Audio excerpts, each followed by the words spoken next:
Wow, I am super excited. Hello, everyone. Today I have my beautiful friend Cole Chance joining me today on an incredibly special and monumentous day or moment in my life.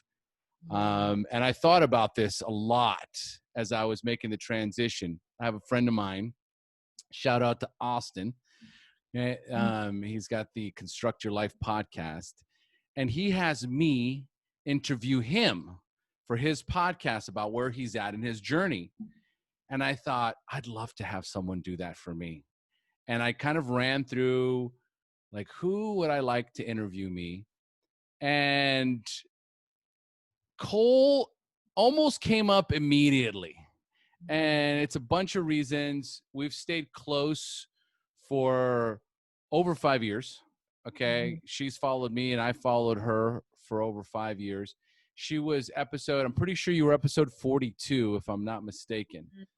So we're talking about within the first year that I launched the SHAIR Podcast, I had Cole on my show, and it is one of the most downloaded, most listened to, and most feedback that I have received from her episode. Her episode is dope sick, which we were just having this conversation is like, why was it so popular? You know, first of all, the story was amazing, but here's the thing. You'd have to listen to it to know that the story was amazing. So we're thinking maybe dope sick. The name of it was like so eye catchy that she brought it in. So the reason why I've asked Cole to interview me is because I'm making yet another huge transition in my life. This is an evolution and a transformation for my platform, for my purpose, for, you know, what it is that I want to accomplish, what I was put on this earth to do. And so the SHAIR Podcast launched in 2015 and has been going strong for almost 6 years. It'll be it would have been 6 years at the end of February. And what has transpired is me making some changes. And so before I continue to just ramble on and just tell the whole story, I'm going to hand it over to Cole. So Cole, why don't you just introduce yourself a little bit to the listeners? Tell them a little bit about yourself and why we're so close.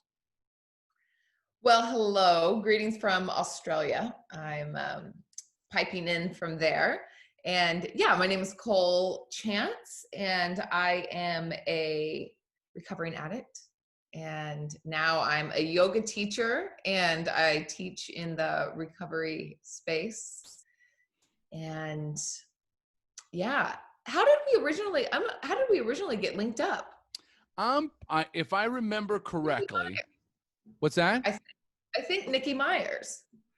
It was either, because I don't remember that. I know I interviewed Nikki Myers. So either you heard, because did you listen to that interview with me and Nikki? I did, but I did a training with Nikki Myers. So I did a training with her, and I think she told me to reach out to you. Okay, because that is what I remember. That's what I think happened. I remember you reaching out to me and me going, yeah, absolutely, let's do this.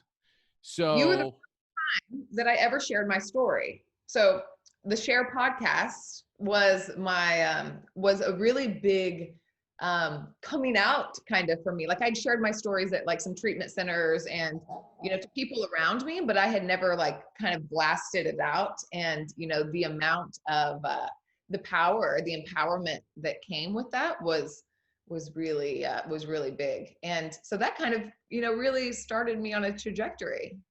Well, okay. Well, let's talk about that for a minute, because I don't know if I've ever really drilled down on that, but I'm curious because I got a lot of feedback from that podcast episode. How many people, I mean, like, I don't know if you have a number, but do you have any idea how many people reach out to you and said, hey, I heard you on the SHAIR Podcast, I loved your story, or something of that nature? You know, I'm not really sure. I mean, quite a few people. And, you know, I think I was teaching on yoga on YouTube at the same time then. Yeah. That's exactly what you They were were doing. coming together, and a lot of people knew me. Some people knew me from the yoga space already. And then they were like, oh my gosh, my yoga teacher has a wild history. And a lot of them had similar history. So we knew each other on a yoga level, but then they were like, me too. So that happened. And then a lot of people that didn't, and some people that heard me on the podcast then begin to try yoga for the first time, you know? So it kind of brought people in from some different sides. And so that was really beautiful. You know, that's the beauty of taking a chance. That's the beauty of, no pun intended, but that's the beauty of taking a chance and exploring opportunities. And we were also talking about, what is it that Cole said at the end of the interview with her, and repeat it again. Oh, I think I remember it now, verbatim, maybe. Leave room for the unknown possibilities, something like that.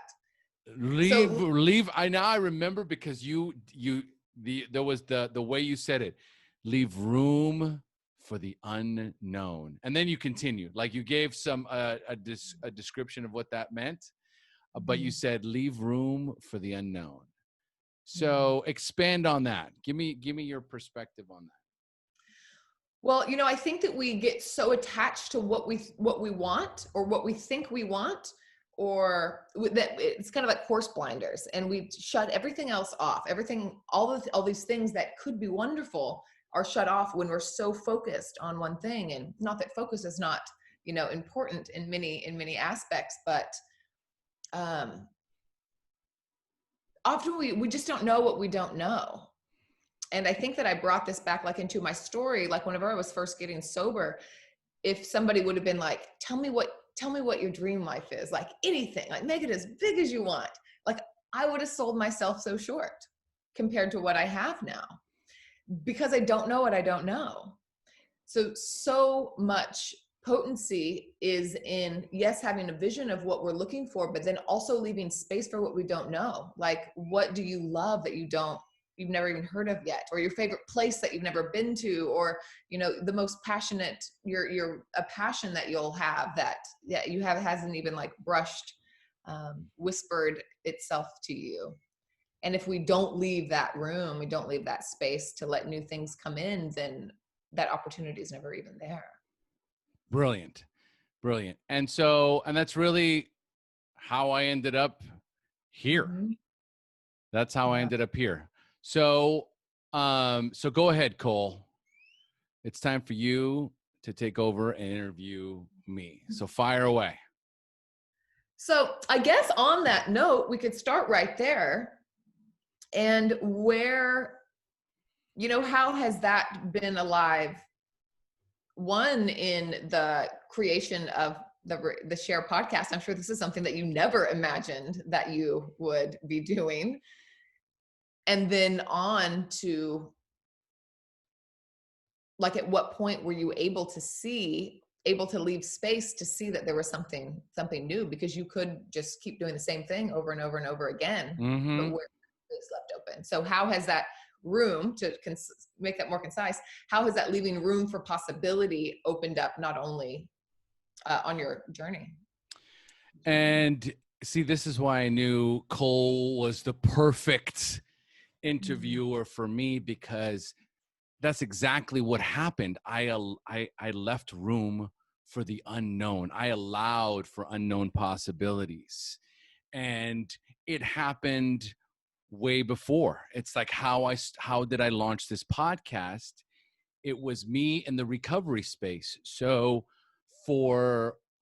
I'm 17 years sober now, and at about 10 years into my sobriety, I was heavy into 12 steps.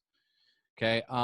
And it was literally the only vehicle. It was the only vehicle. It was the only thing that I was connected to when it came to personal development. I had stopped growing years ago. I wasn't big on not a big reader, and I don't take workshops, and I didn't graduate from college. I always struggled in the book knowledge, and I had never really completed anything. I'd gotten my real estate license at one point, never used it because then I moved to Costa Rica to open up an online casino and sports book.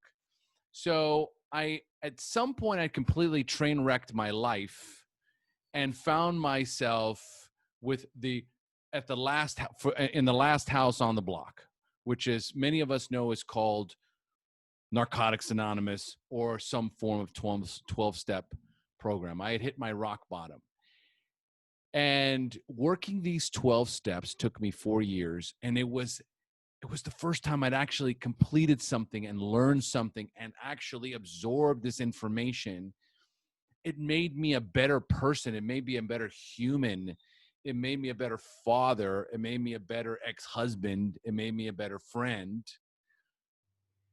But man, there was still so much to learn and so many places and so many ways to grow. And at some point, I was growing in 12 steps. Then I finished the steps, and then I stopped growing. And I just kind of, for many, you'll say complacency or resting your laurels, in that I'm going to meetings and I'm sponsoring other guys. And actually the way that I was growing, and now that I look back on it, the way that I was growing is that I'd never stopped sponsoring other guys. So every time I sponsored someone new, I would learn something. I would learn something about them. I would learn something about myself. I would learn something about my ability to sponsor, which for all intents and purposes is coaching. Because at some point my intuition would kick in.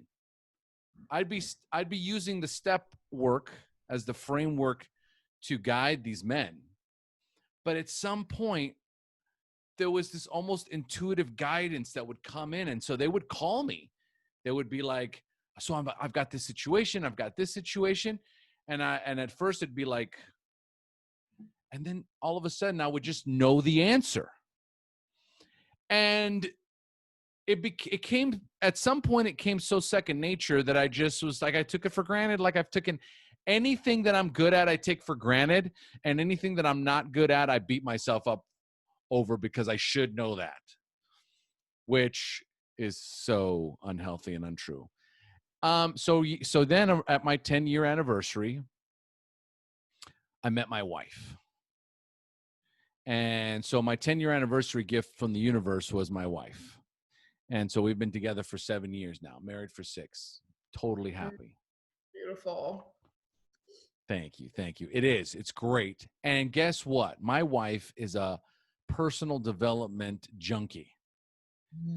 I mean, she's a yoga instructor. She's a Reiki practitioner, right? She does acupressure.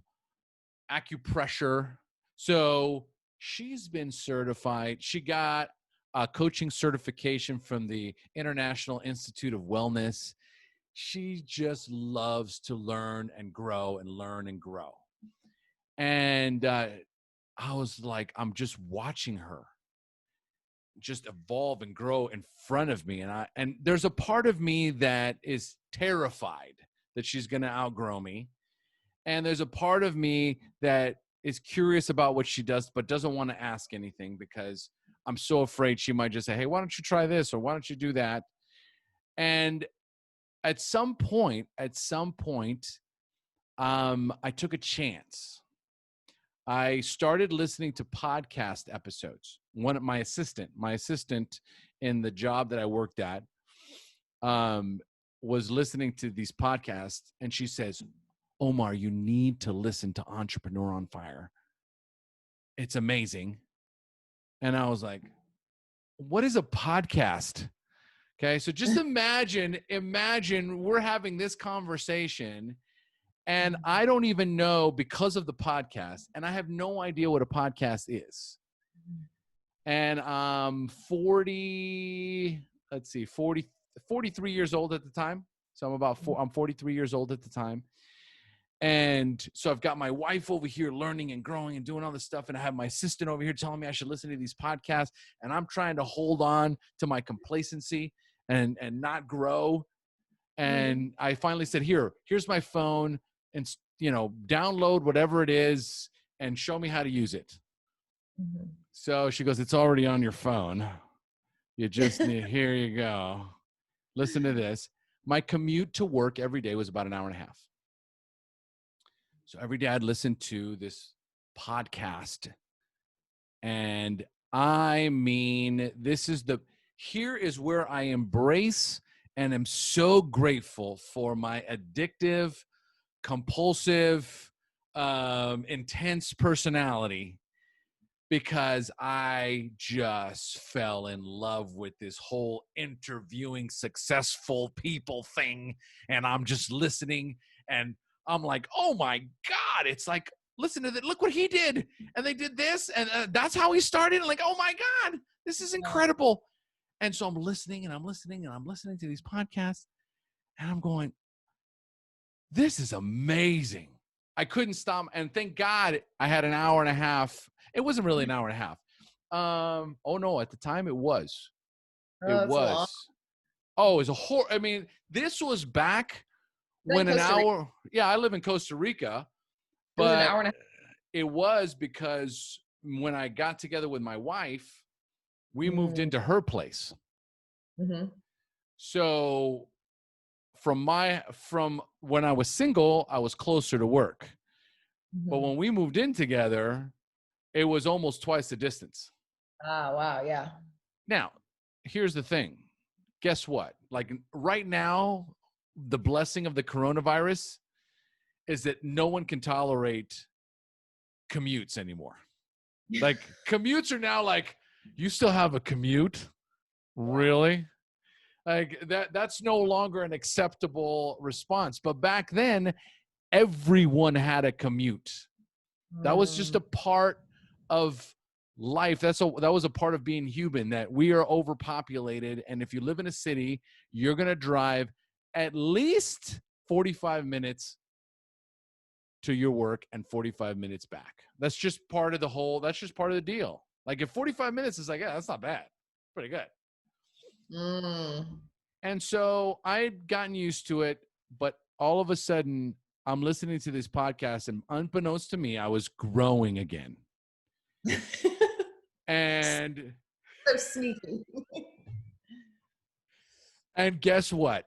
As soon as I start growing, as soon as any of us start growing, we start to feel something. We start to feel connected. We start to feel like we can contribute on a higher level. We feel like we have something to talk about. If you're not growing and evolving and learning and changing, then every time you show up someplace, you show up the same person from yesterday, from a week ago, from a year ago. And that's what I had become. I'd become this person that just showed up every day and had the same conversation. And now it was like I'd come to work and I'm like, Steph, oh my God, did you listen to today's episode? Oh my God. And she's like, yeah, I did. It was so great. So what happens is this: as you start to grow, it gives you an opportunity to contribute on a higher level with others. When you contribute on a higher level with others, you connect on a higher level with others, and you start to feel this wonderful feeling of significance and importance, and that you matter, and that they matter, and that it matters. But if you're not growing, then none of these other boxes get checked. And again, at the time, I had no idea what was happening to me. I just knew that something was shifting and something was changing, and I was really enjoying this. And all of a sudden, on one of the episodes, he just launched a podcast course on how to launch your own podcast. And I was like, hello. And it was $400. I want you to understand the significance of this, Cole, because I've never spent $400 on anything anything remotely personal developy. Okay. Like it wasn't going to happen. The podcasts are free. Right. Okay. I would always search for, so there's this thing. Okay. So I'm going to Google it, see what comes up for free. It's always about the free thing. I had no ability. I had no belief in myself or enough confidence, or I guess you could say self-worth. I didn't have enough self-worth in me to actually spend money on me.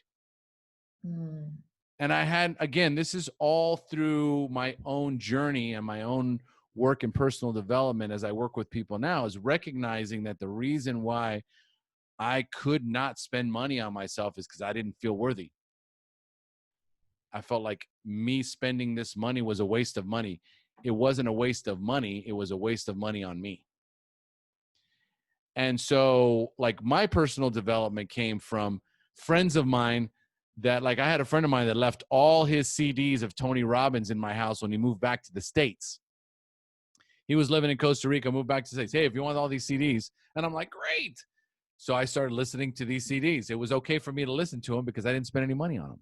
And I didn't, here's the thing, there's always an underlying meaning behind everything. The only meaning anything has is the meaning that we give it. And so at that point, I start listening. I go in there, I buy the podcast stuff. I get in there and I'm like, oh, God, there's a lot of work in here. And I go, I'll get to it later. I'll get to it later. And then a year goes by and like, it's just sitting on the shelf, but I'm still listening to these podcast episodes. And my wife had bought a $400 yoga mat. I remember you telling me about this mat. The Manduka, the really wide one? Yeah. That's funny because you were like, my wife. That was years ago. That's funny. I remember that. The mat, the famous mat. And you remember the name of it too. Yeah. That's funny. Yeah, no, it's hysterical, but I mean, you might be able to credit that Manduka. Is it Manduka? Yeah. Mm-hmm. To this podcast. You're like, Because I can. That kind of. Nope, that was not it at all. No, it wasn't. Let me tell you what it was.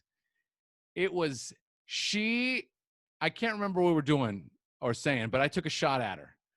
Okay. She was mentioning something and I was like, well, it's not like that $400 mat, your $400 yoga mat. And she goes, yeah. The only difference is that I use my $400 yoga mat like almost every day. And that podcast course is still not being used. Mm-hmm. And I mean, it set me off. I was like, oh, hell no. And I was like, I got to do something. And I was listening to Gary Vaynerchuk's book, Crush It. Mm-hmm. And I'm on my way to work. And he says, forget about making money. Find something that you're absolutely passionate about. Something that you would do for free no matter what. Mm-hmm. And double down on that. Become the best at it. And I was like, I am going to launch a recovery podcast. It's what I love. It's what I'm passionate about. It's what I know. There's nothing I know better. There's nothing I do better than recovery. Mm-hmm. And so, ta-da! I launched the SHAIR Podcast in February of 2015, not knowing what the heck is coming my way. Mm. And when you launch a podcast, anyone listening right now that says, oh, I'm going to launch a podcast, man, I'm going to do what he did. That first year is like, if you don't love what you do, at some point it turns into a job. Because I'm launching an episode every week, which means I have to set up interviews with guests. I have to edit I have to edit the podcasts. I have to create the show notes for the website. I have to launch it onto the hosting platform. I mean, It's a few hours more than that, actually, a week, because the interview alone is over an hour. So just take into consideration that you're doing an interview every week, and then you're editing another podcast episode and launching it onto the airwaves. So at least 2 to 3 hours minimum a week to do your passion project. And I got a full-time gig and I'm working, right? But I tell you what, here's the thing. Here's what I loved about the podcast. Interviewing. I loved it. I still love it. I bet you've got to meet so many incredible people. That's the thing. I love people. So I recognize and I realize how much I love people, how much I love connecting with people, how much I get, how much I grow from listening to others and connecting with others and asking them questions. And I will ask them questions that will provoke new questions. And this incredible kind of conversation happens. And I know one of the reasons why, Cole's episode was so successful too. It's just the chemistry that Cole and I had on that episode. We connected, and it was like two friends basically just chatting and getting to know each other, and then sharing some really intimate things about your life that ultimately changed your life, has changed thousands of people's lives, because thousands of people have heard this episode. I've gotten countless comments from that episode. And I knew almost from the start, because my wife listened to I remember my wife listening to the very first episode, and she was listening to the girl. The girl was an Oxycontin addict, and she was shooting up. So she was also dope sick, but she would crush the Oxycontin. She's also doing heroin, right? And at the end, she started tearing up, talking about her rock bottom moment. My wife's listening to the episode. She starts crying. She says, "This is exactly who I knew you were."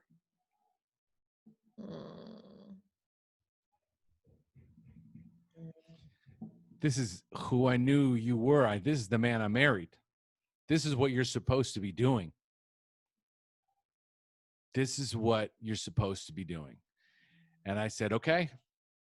It doesn't matter to me if I'm making any money, or I never even thought about making money with the podcast. I loved it so much. For me, it was more important to stay true and have integrity about what I do and how I do it. So I just got better and better and better at just being a host, of listening and holding space for my guests, of asking, probing questions, of leading and guiding them through the process, making sure they felt safe, making sure that we were connected. And that's such a, just to iterate and bold and underline how important that is and what a gift that is, to be able to have people share the most challenging moments of their life. Like that is a testament to the safety that you provide, because that doesn't just happen. Like there's so many things that there's so many of these, really it's like an attachment, like thinking about attachment theory of needing to be able to somebody to feel safe and seen and soothed in order to go into those spaces. And like you said, like whenever we did our first podcast, it was just like two friends and stuff. Like that is that is a gift, to be able to drop in and let people feel safe to share. Like, absolutely.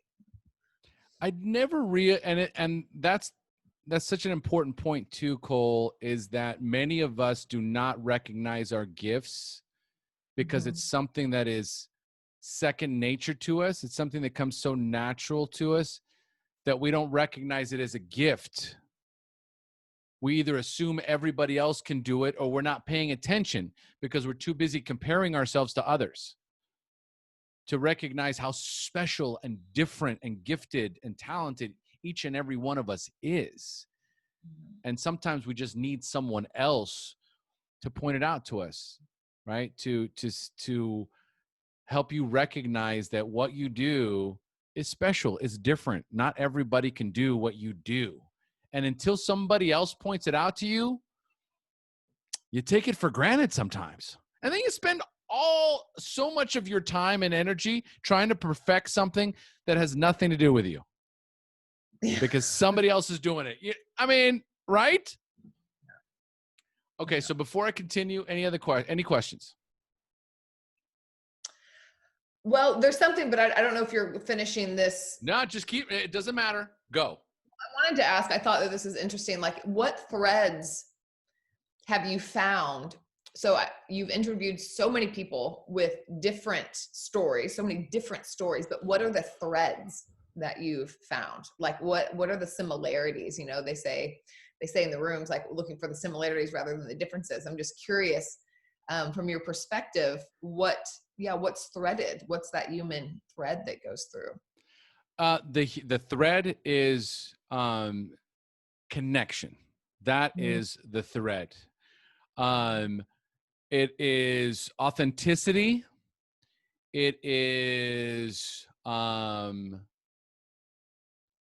true desire. It is a true desire to be of service and help others and connect.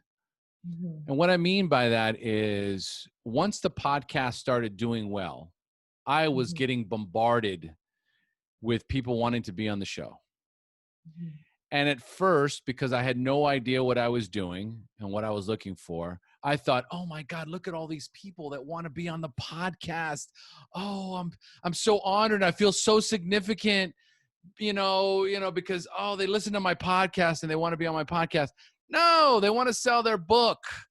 So it's like authors, one of the vehicles that authors use to sell their books is to just get a publishing company or publicist to schedule them and as many podcasts as possible. And it doesn't matter what because they ain't getting on Joe Rogan.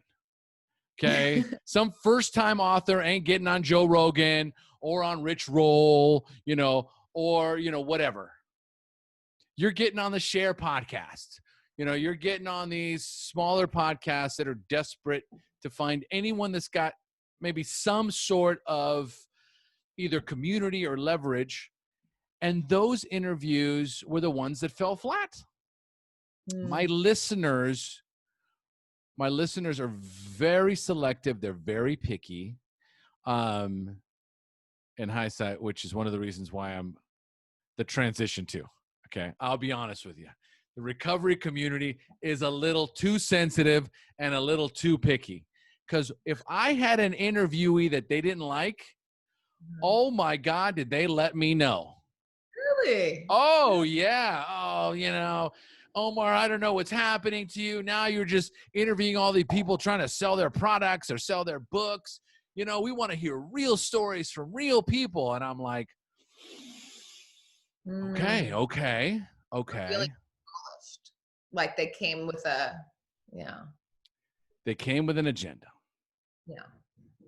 And so when you come with an agenda, it doesn't take a rocket scientist to recognize when you're not really here because you want to serve others, you're here because you want to serve yourself.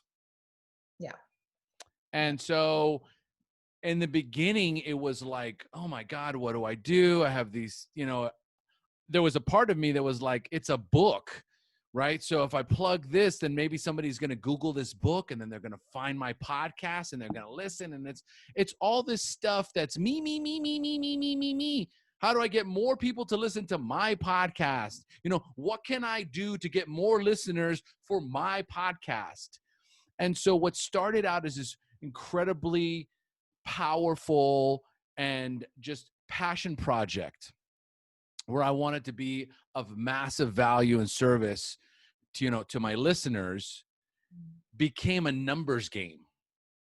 And so that common thread behind all of my most popular episodes, I mean, I can just think of George D. I can think of Mike. It was, oh man, come on, might be Mike K. And Cole's episode, obviously, Gabby's episode. All of these, what they all have in common is these incredibly horrific rock bottom stories. Okay. George was molested for 13 years by his father. He's telling me, I'll start crying right now. We went through this. He took us through the torture and the torment of being a child molested by his own father. I'm bawling on this episode. I'm crying, and I mean, the feedback I got from that episode was just incredible. Okay. Mike was living in his car, just chronic relapsing, losing everything, and Gabby dying. Oh, Bobby G, episode number 2, right? Flatlines, dies twice, comes back from the dead, right? And so guess what? These people weren't selling anything. Absolutely nothing. They put everything they had. They trusted me with everything they had, and they shared it on the air. There was nothing that they wanted other than to share their story in hopes that possibly someone who was going through what they were going through had stumbled onto that episode. And it created enough of an impact in their lives that they would reach out for help. That was it. That was the only objective, is reach out for help. Yeah. Do not do this thing alone. This thing we call life is not designed to be done alone. This is not a self-service. This is not a self-service station. We need people. We need guidance. We need love. We need to learn. We need to grow. We need to be curious. And we need an opportunity more than anything to model and be guided. Yeah. And so that's really the biggest common thread, is that the more genuine and the more open my guests were, the more they connected with my audience. Mm-hmm. Next question. Yeah, we definitely, I think people in general, but I think definitely, you said recovery community is picky, but we're also can see through bullshit too. Oh, yeah. Very good. So it's we have those little we can see, we can pick up those cues. And that's a great point. Great point, because, for the longest time, it's a one-sided argument here, and I'm an addict, right? I mean, I see through bullshit. I'll be right in the middle of a podcast going, this guy's full of shit. Next. Yeah. I can smell bullshit from a mile away. And so, yes, that is one of our gifts. Yeah. We have been given that gift. It's a very important gift. Yeah. Because for the longest time we couldn't. Yeah. So if you can't stand up for something, you'll fall for anything. And in the beginning, at least for me, there was such a need for approval and acceptance that I would have done anything my friends were doing just to be a part of. Yeah. And when you go through a living hell and you come back the other side, all of a sudden, all of those things that your gut was telling you, don't go there, don't listen to that person, this is a bad idea. When you come into recovery, you start listening to that voice. Yeah. And it starts to pop up. Go ahead. I was going to say, yeah, it's the first bullshit that we had to get out of was our own. We had to start, realizing all our denials and all of our lies and all of our manipulations that we do to ourselves. So that, being able to come out of that, the depths of that denial, that is a testament to, being able to see it in others. So. No, for sure. For sure. Yeah, absolutely. So what happened is that SHAIR Podcast is growing. I'm doing very, very well. I get to a place where I decide that I was still working in the gambling business, but it wasn't anything that I talked about. I'm here living in Costa Rica, working in the online gambling business, but it's almost like I'm the host of the SHAIR Podcast and I work at Cheers. Okay, there is this kind of like, you're kind of putting yourself in danger there. And not only that, you're promoting addiction and gambling.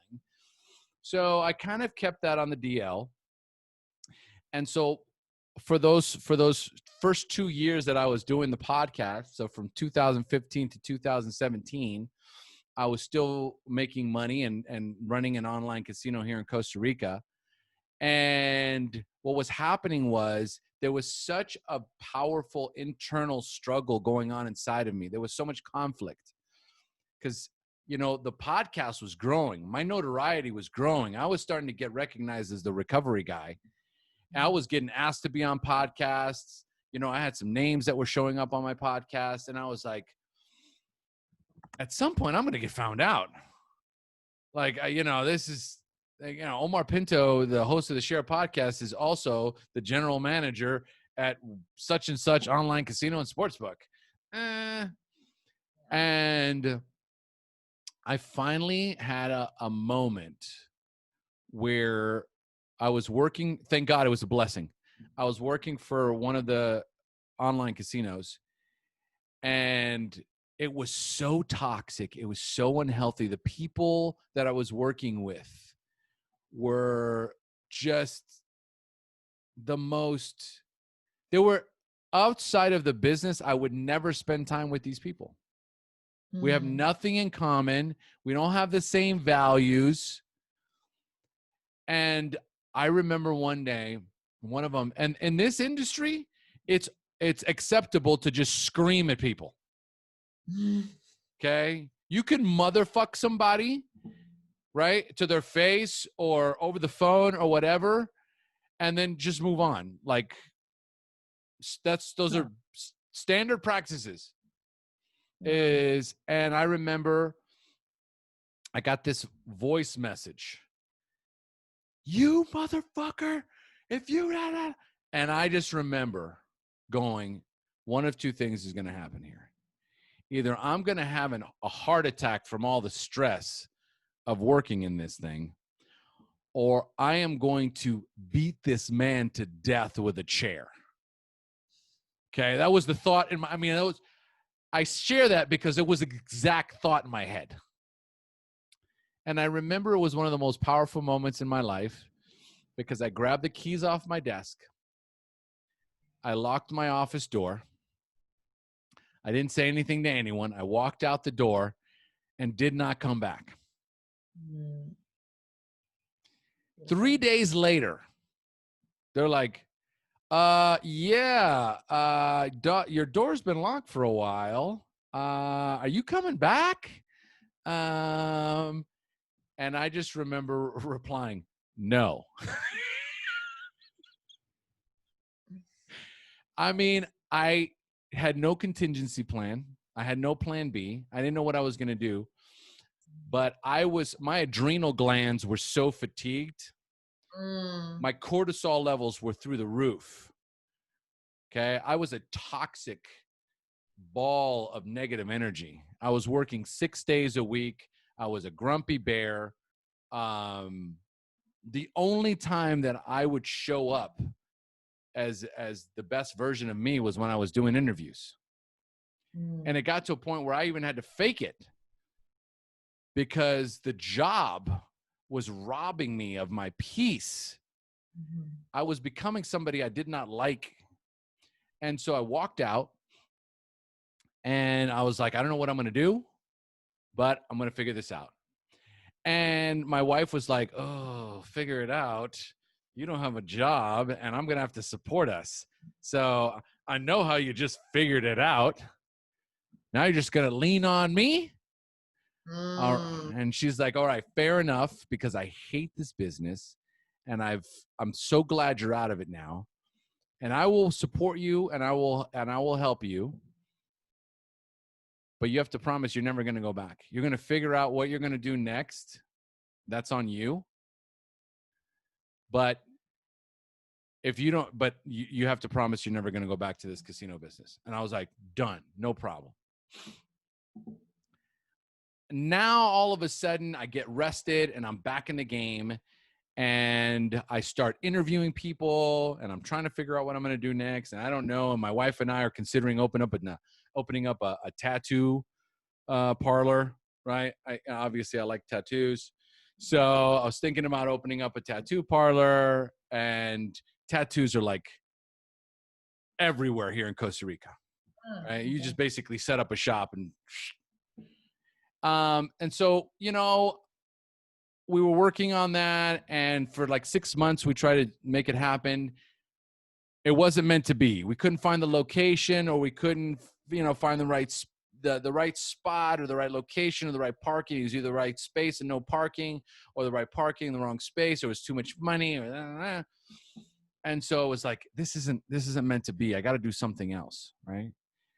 And so at some point, I interview a guy named Tony Grebmeyer, and he's a successful entrepreneur who's just launched his own podcast. So we did a podcast swap where I would be on his and he was be on mine. So I interview him, and he's telling me his journey and his business. And I'm like, oh my God, this guy's killing it. And so after the podcast, I said, listen, I could use some help.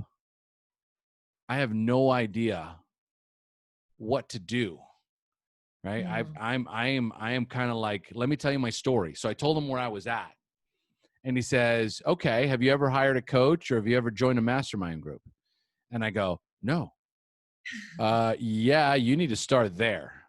And I go, dude, I haven't worked for like 6 months. And and he goes, hold it. If you're an entrepreneur or supposed entrepreneur and business guy, you're trying to figure it out, you ain't going to do it alone. And you're going to have to invest in yourself. And I was like, oh, Lord Jesus. I got to go ask my wife for money. I mean, just imagine what it's like to be a 44-year-old man and going, honey, so, hey, but guess what? Guess what my wife is? She's a personal development junkie. Yeah. She's been waiting for me to say this. Yeah. She goes, you can never spend too much money on personal development. Let's make it happen. Let's make it happen. You need to figure your shit out. So boom, I join a mastermind community, and, you know, I get in there and they start kind of giving me suggestions, but I'm green. I'm fresh when it comes to personal development and being in a mastermind. And they're like, okay, tell me about your podcast. Tell me about your membership community. Tell me about how many listeners you have. And I'm, And they were like, okay, so right away, you already have fans. You already have listeners. You have an audience built in, buddy. Okay, so all you need to do is either write a book, launch a product, start your own membership community, do coaching. I mean, dude, you'd kill it as a coach. And I'm like, what? I'm completely overwhelmed. I started freaking out, loaded with fear, loaded with imposter syndrome. I am not certified as a coach. The recovery space, nobody's going to pay for coaching in the recovery space. You don't understand. Like the typical first steps of any entrepreneur is, but you don't understand. I'm different. Also in recovery too. And yeah. so I'm like, yeah. What's that? I was just like, yeah. I relate to that. Yeah. So what happened was this. Here I am trying to break out of this shell. And at some point, I'm in the mastermind group, and my wife's like, hey, so how's it going in there? How you doing in there? Any progress? So what are we doing? You know, what's happening? I'm feeling this pressure coming on me, right? And it's like months down the road. We're heading up on the year. Mm-hmm. And I'm still like in my mastermind community, right? Well, I remember this one moment, and this is defining moments are really what make the difference in everyone's lives. And my wife and I are like not talking at home. Like we're kind of passing each other at home. I can tell she's just seething, and I know what it's all about, but I'm avoiding it. I don't want to talk about it. I don't want to hear it. She doesn't want to talk about it. She doesn't want to go through it. And then finally one day she's at the table and she's like, I can't hold this in any longer. I can't. It's killing me. I know if the shoe was on the other foot, I know if you were working and you were supporting me, it would be okay.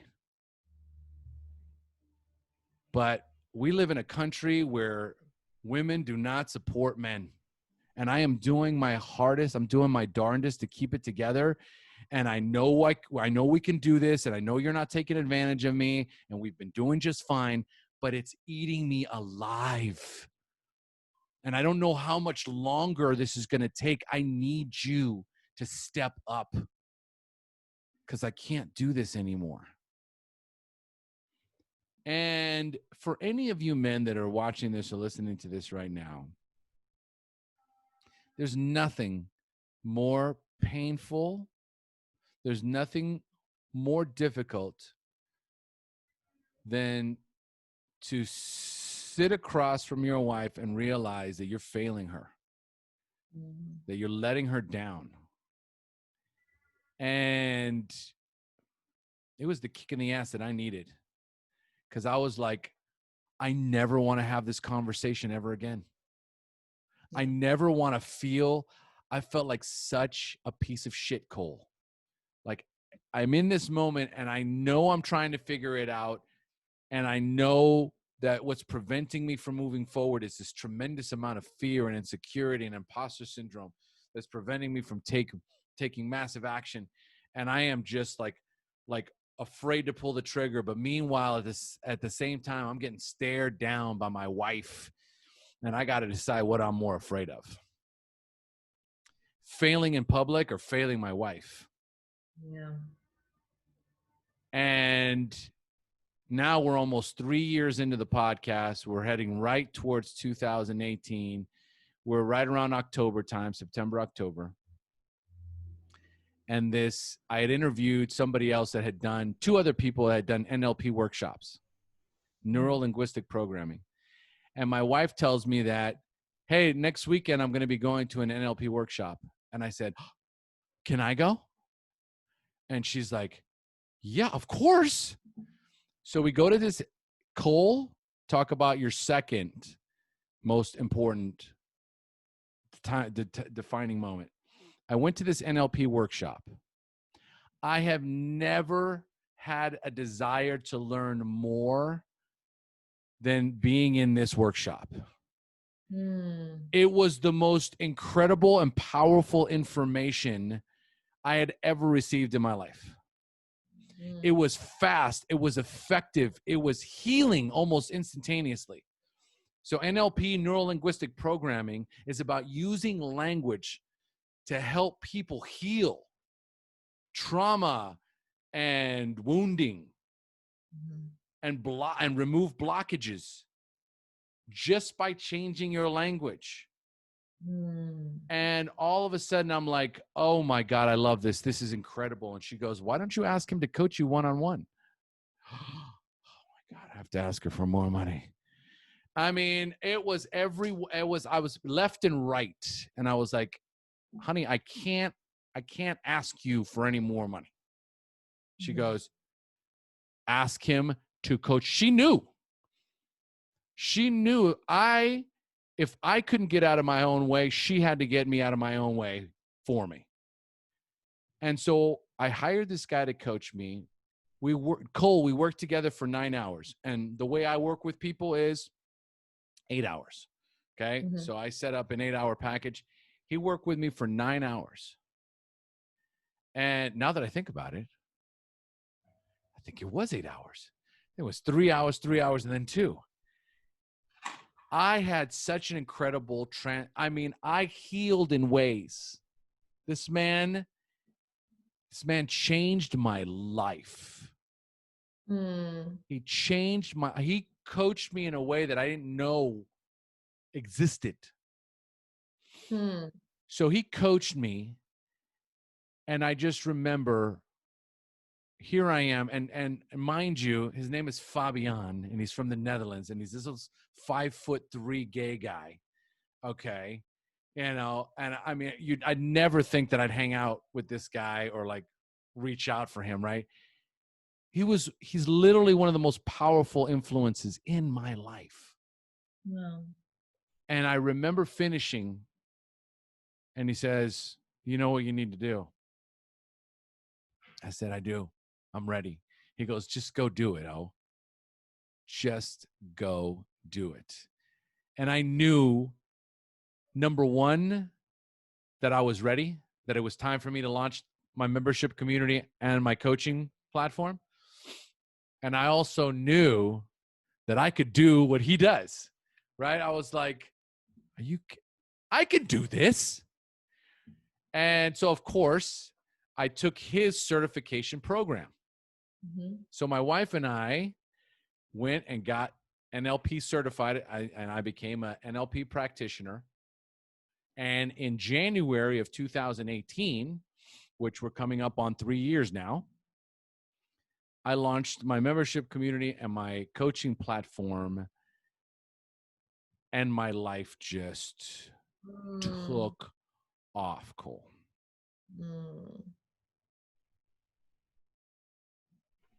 Any questions so far?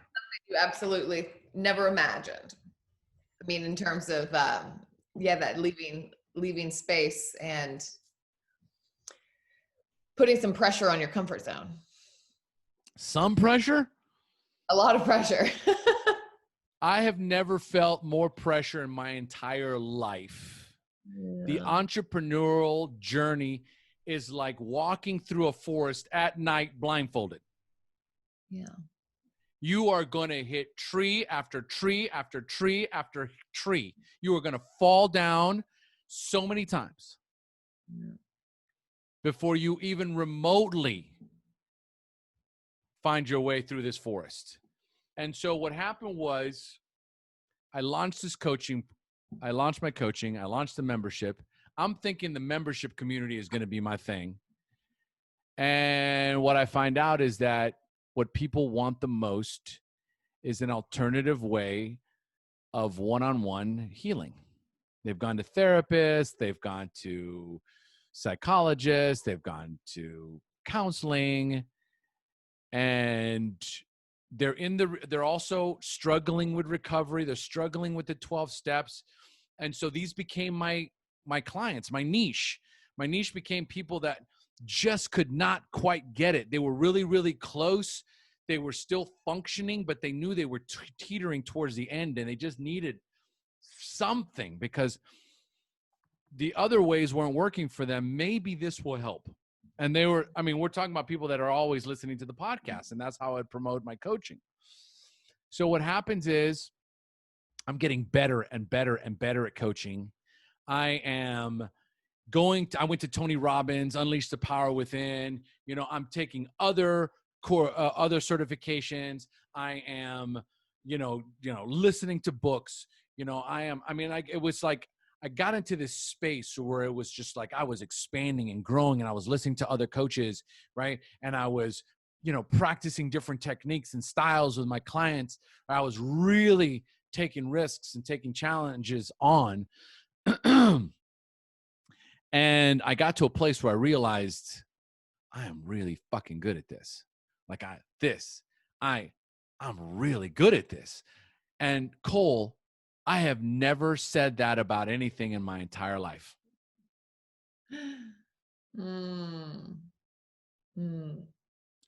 Nothing. What did it feel like? Like, that's a big jump from, normally we spend most of our lives criticizing ourselves, and then all of a sudden to be able to recognize an innate ability or a learned ability as well. But it's so challenging. That's such a strange new feeling. Sometimes I ask students when they're sharing with each other, like, say something that you're proud of.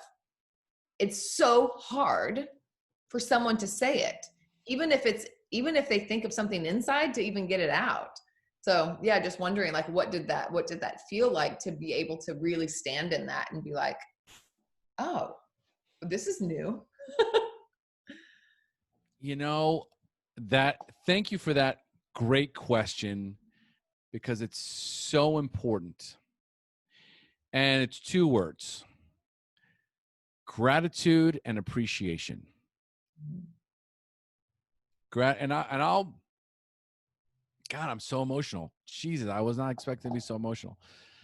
But it all boils down to gratitude and appreciation, because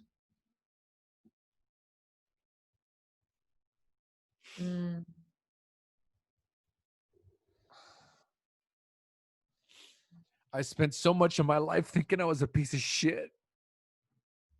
Mm-hmm.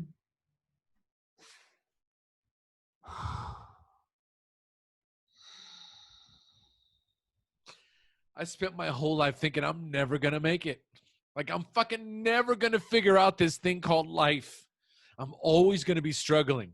I'm always going to be struggling at work, at a job, to learn, to make money, to support myself, to support my family. I'm always going to struggle. Am I ever going to figure this thing out? What the fuck is wrong with me? Why did I have to come out this way?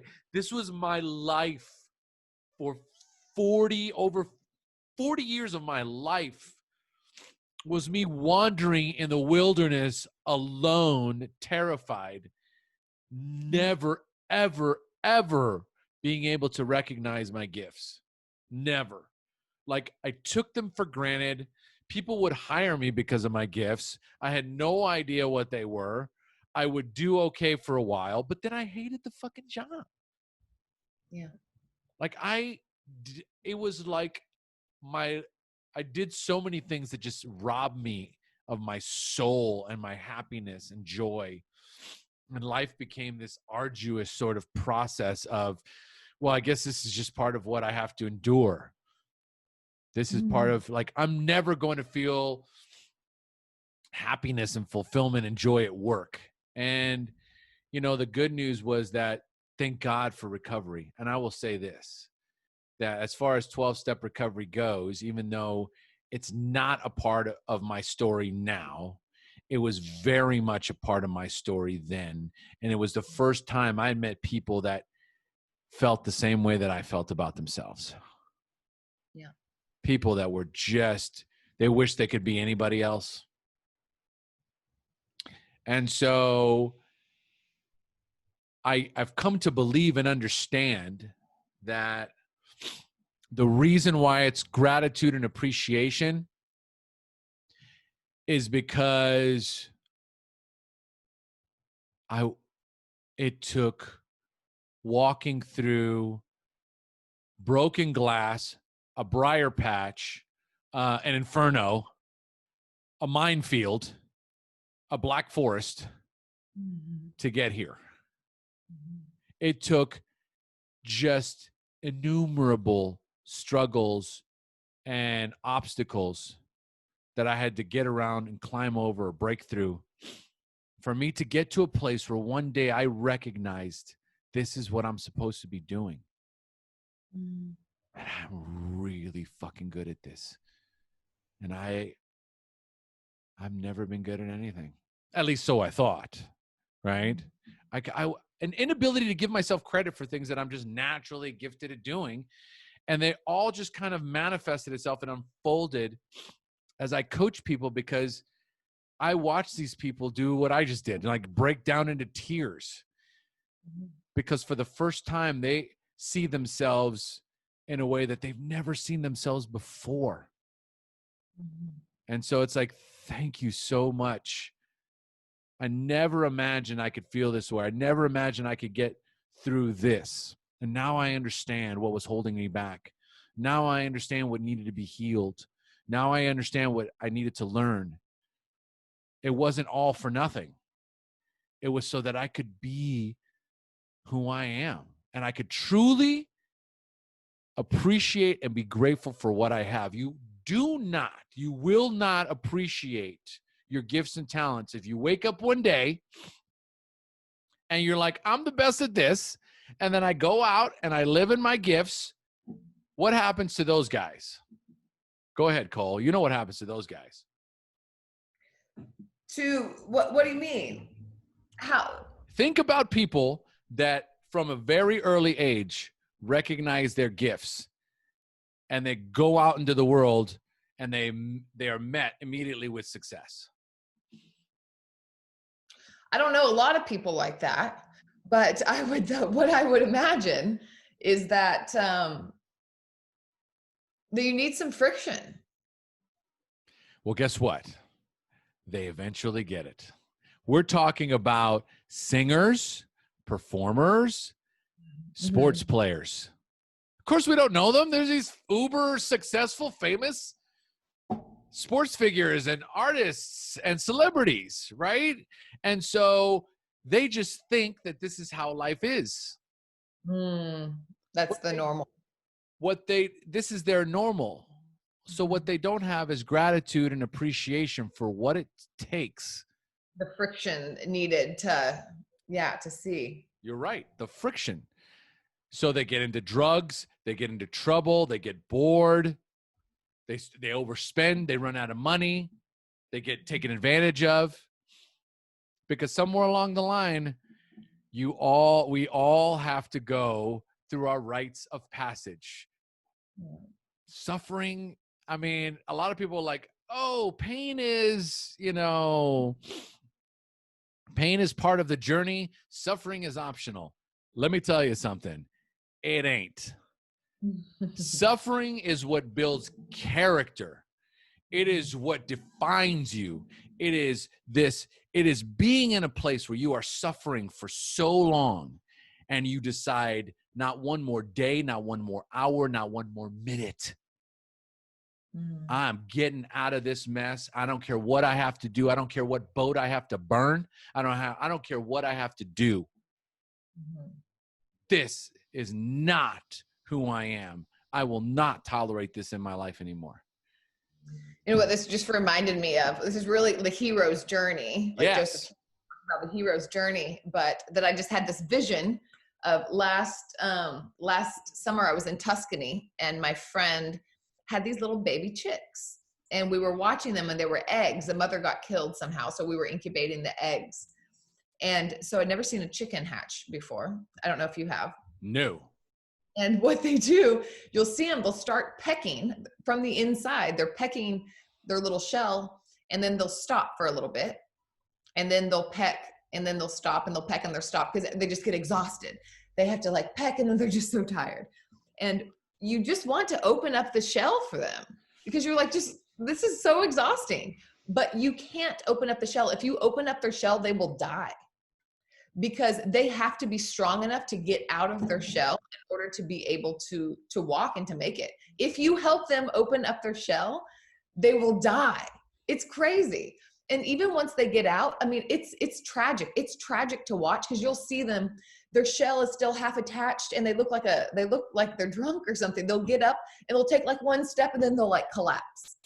And then they'll get back up. Like it's really horrifying to watch. You just want to help them, but they need the friction in order to survive.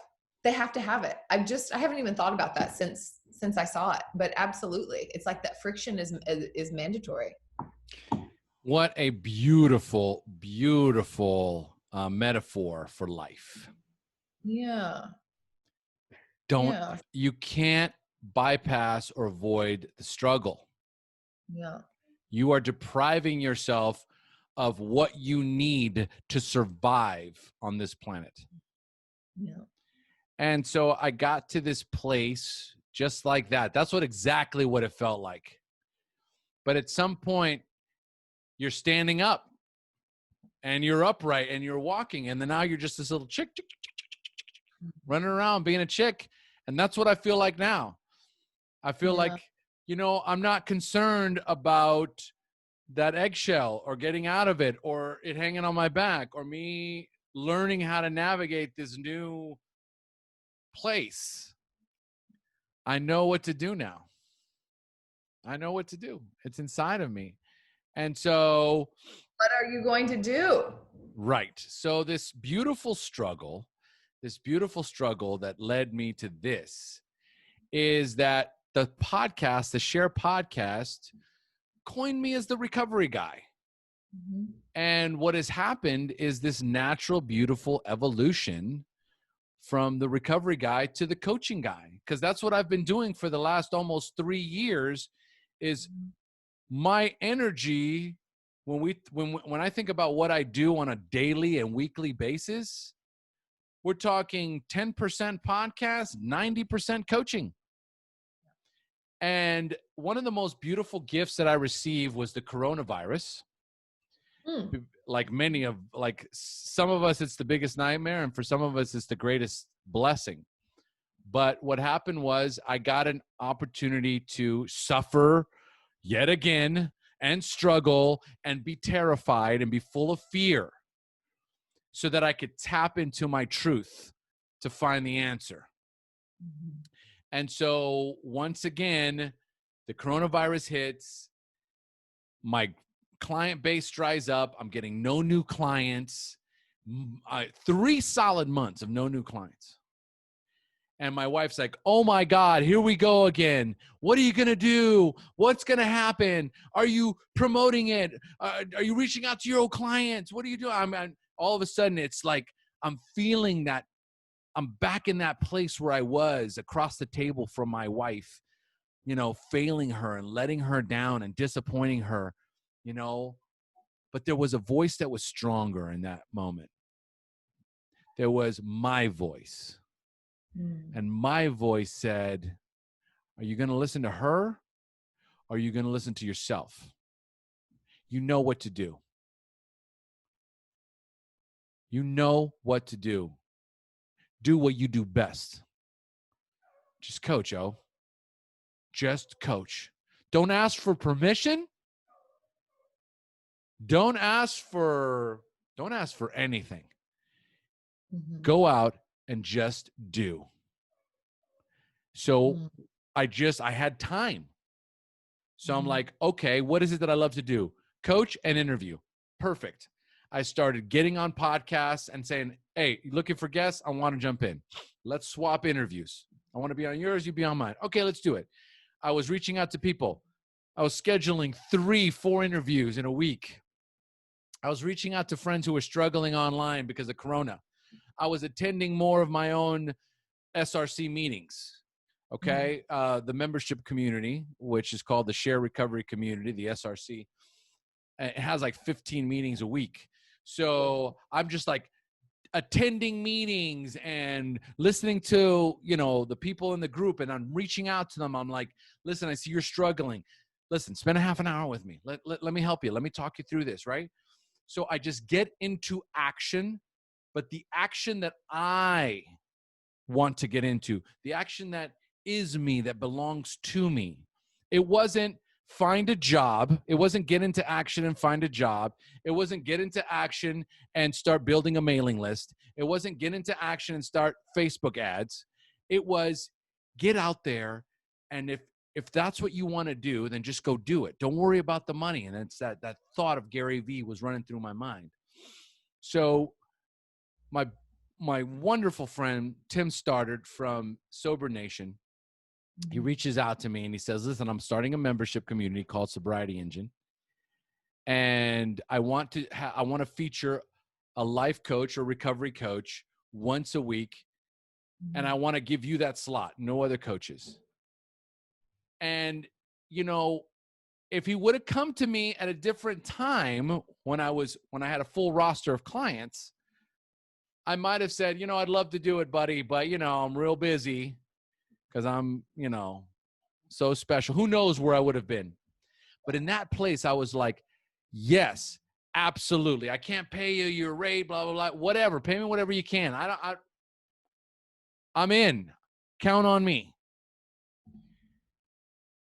Another defining moment. One of the best decisions I made during the coronavirus crisis was to do live coaching sessions on Zoom. So I would get 10, 15, 20 people, and I would just say, okay, who's struggling? Someone would say, well, I've got this going on and this going on. And I would coach them in my coaching style. And then it dawned on me, this is incredible. Like, these people are watching me coach, and I'm watching the other people's reaction as I'm coaching this other person. And they're just like bewildered by my coaching abilities. And I said, I'm going to start launching these as podcast episodes. And so this was in June of this year. And so I started launching 1 week. Every other week was a coaching episode. Every other week was one of my interviews on the SHAIR Podcast. Well, before I knew it, more people are listening to the coaching episodes than they are listening to the interviews. I'm getting more feedback. People are sending me messages about the coaching episodes. No one's sending me messages about the interviews anymore. Before it was like, dude, I got so much out of that interview.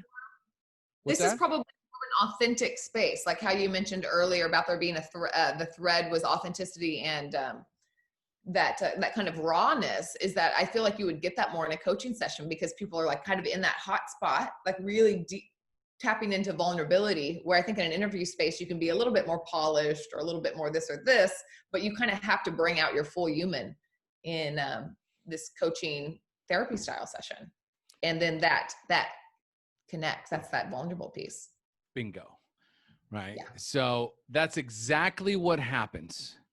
And that's exactly what happened. See, the thing is, we started this interview with the idea of allowing for the unknown, giving the unknown space, allowing for curiosity, allowing yourself to, even though you can hyper focus, because the only way to be successful in anything is to focus your intention and attention on this thing.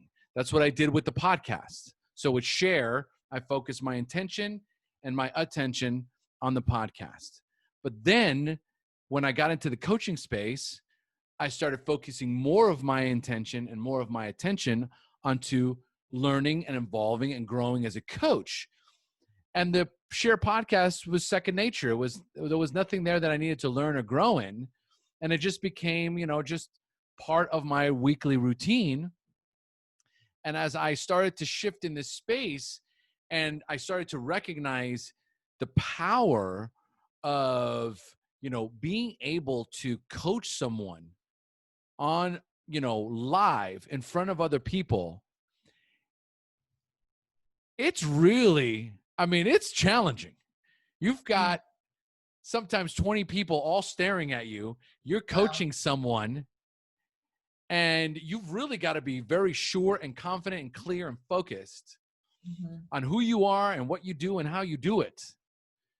Because you can't afford to have a brain fart. It's not really an option. Yeah. And so what I do is, and what I've always done is, especially when it comes to coaching, is tap into universal intelligence, spiritual guidance, right? Higher self. I go into everyone being the channel. And when I allow magic and miracles happen. And so what happened was I'm getting people that are reaching out and they're going, oh my God, that coaching episode was amazing. I thank you so much. I needed that. I wrote down the questions that you were asking them, and I'm asking myself those questions. Thank you for launching this. And I'm like, this is great. This is fantastic. I'm so glad I did this. And then it just dawned on me. It dawned on me, Cole. It's the end of an era. Everything must come to an end at some point. Yeah. Nothing lasts forever. And I realized we're talking about in the last couple of weeks where I'm walking the dog with my wife. And I said, honey, I'm about to say something and you're going to go bananas when I tell you. But I think it's time to change the name of the podcast, and I think it's time to go in another direction. And she says, I think you're right. She's like, I don't even listen anymore. Step ahead of you. What's that? Sounds like your wife's always a little step ahead of you. She's all Always. Always. Okay. It's always the same. Yeah. Oh, when you were coming, I was going. Right. So it's always the same. It's always the same. And she's like, yeah, no, it's time. You've been doing this for so long that I'm sure even your own listeners need something new and something different. And so, and she goes, what are you thinking about doing? I said, I'm no longer going to be the recovery guy. I'm not going to be SHAIR. Sharing helps all or addicts or alcoholics in recovery, because I've had to change that a bunch of times. Mm-hmm. It's time to just be who I am, Omar Pinto Coach. Mm-hmm. So the name of the podcast, starting now, this is going, for those of you listening, this is the very last episode of the SHAIR Podcast. Mm-hmm. This is what you're going to listen to. It's going to be me and Cole having a kick-ass conversation about the natural evolution and transformation of the human experience and the things that we do in this experience, because SHAIR is evolving and changing and growing, and I'm evolving and changing and growing, and Cole is constantly evolving, changing, and growing. How many countries have you lived in the last 4 years? I don't know. Thank you. A lot. It's Bali. It's Australia. I don't even know where, because I can't keep up with her. Yeah. But I know that she inspires me because she's living her dream and she's living her purpose. And so this is what we do.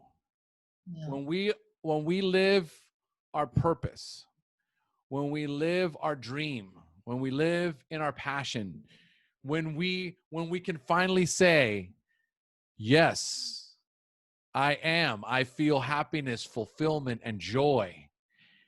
You made it. And I got really emotional when Cole brought that to my attention. What does that feel like?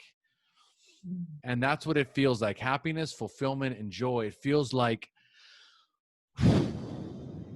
oh, man, I made it.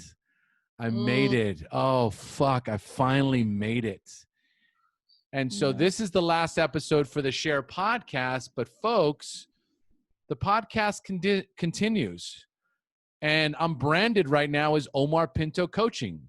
All my Facebook, Instagram, right? My website is Omar Pinto Coaching, because I'm not connected to any specific style of coaching.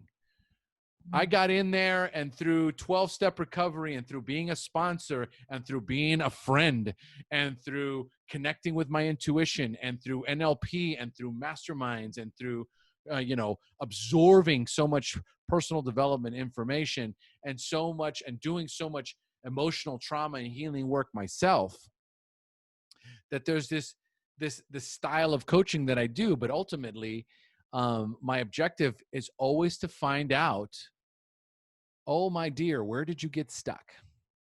Because that's all it is. You got stuck somewhere between the age of 5 and 20. And there is an event that happened in your life that if you were an airplane leaving California, right, intending to go to Florida, and you had a 1 millimeter shift in the dial, you're going to end up in New York and wonder, how the fuck did I get here? And so my goal is always to go, why did you turn the dial? What happened? What needs to heal? What do you need to learn? And what do you need to let go of? But ultimately, those two facets of learning and letting go are the most essential facets of the healing process. And so when I recognized who I was and I recognized what my purpose is, then across the board for right now and I always leave possibility for the unknown, but for right now, it's very clear. My purpose right now is to coach. Mm. And so the next episode that launches after this one is going to be on iTunes called Omar Pinto Coaching. Go there, subscribe, listen, and if you like it, leave a review, 5-star rating and review as I plug myself in my next podcast. But please, please, guys, I'm not leaving. I'm not going anywhere. The podcast, launching this podcast was the single most important thing that I've ever done in my life. Mm-hmm. And it has allowed me to live the life that I live. I now have a 6-figure business. Mm.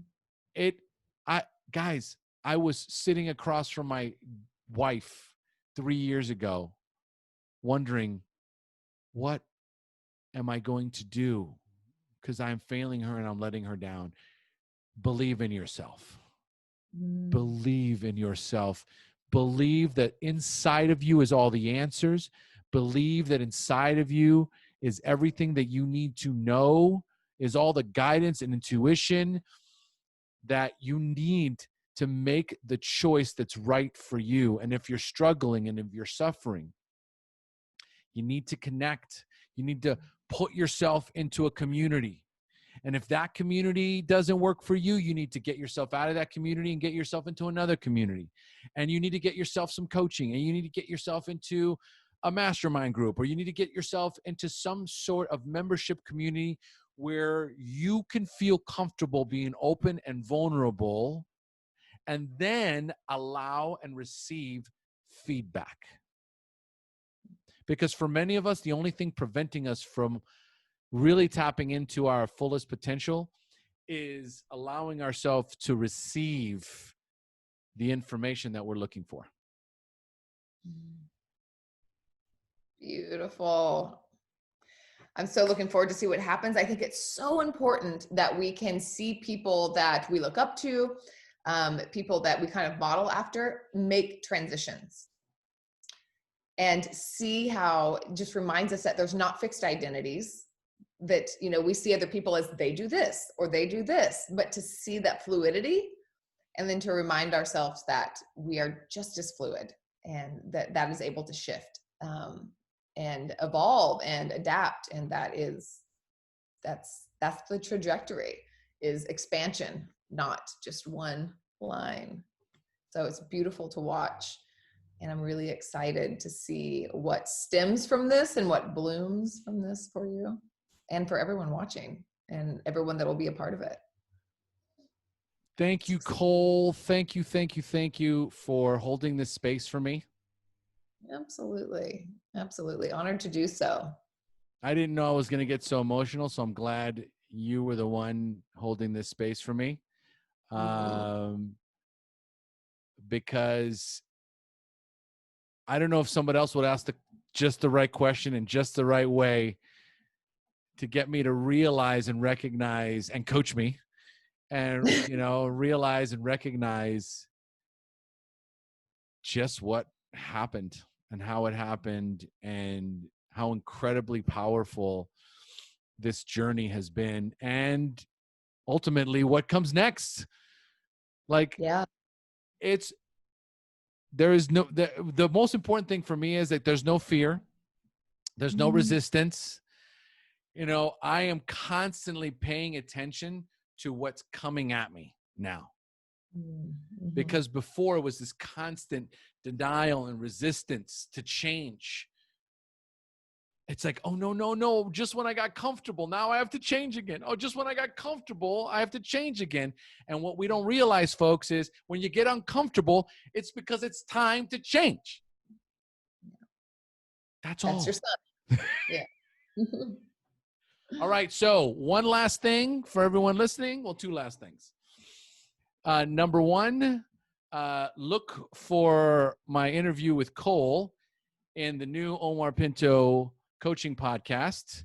So I will be interviewing Cole as one of my first guests. That's number one.